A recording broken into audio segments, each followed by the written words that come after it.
I just picked up this office chair from Staples. It's Staples brand, I believe, and it's the AYALON. It kind of reminds me of the Herman Miller AYALON chair style, and the name kind of sounds familiar, but it's not that.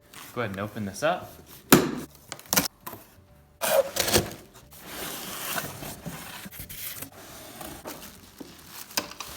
Probably the biggest part of the chair right here, and that's the back of it. The base of it's probably the heaviest part.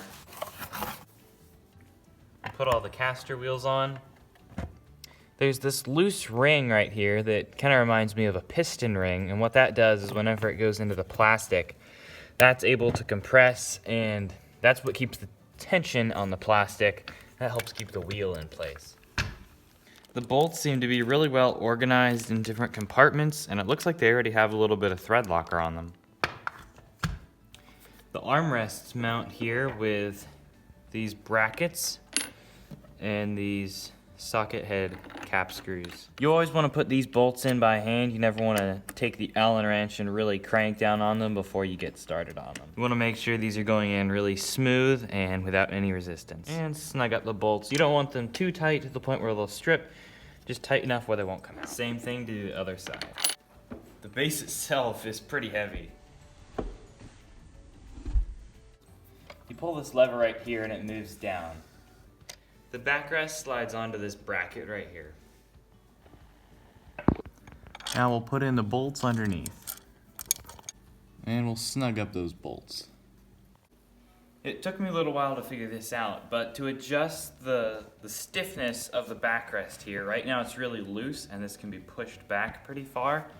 You spin this lever here. Now, it's not just as simple as spinning the lever because there's actually a lever on the other side. If it's down in that position, it's going to be locked, and spinning the crank on the other side isn't going to do anything. You want to take this lever and pull it up until you hear that click. Then whenever you spin this, it's going to adjust the stiffness in the back. That really is a pretty nice feature because the other chair that I was looking at didn't have that, and this really makes it feel more comfortable. There's a button right here underneath the armrests that make them move up and down so you can get them to the right height you need. They also tilt in and out and front and back, so they're really adjustable. Whenever I unlock this lever here, the backrest is really loose to slide back, and then whenever you lock it, it's just tight and it doesn't move at all. It's fixed in that position. I was looking through about 25 or more different chairs at Staples, and this is the one that I settled on, and so far I'm happy with it, but time will tell how it holds up.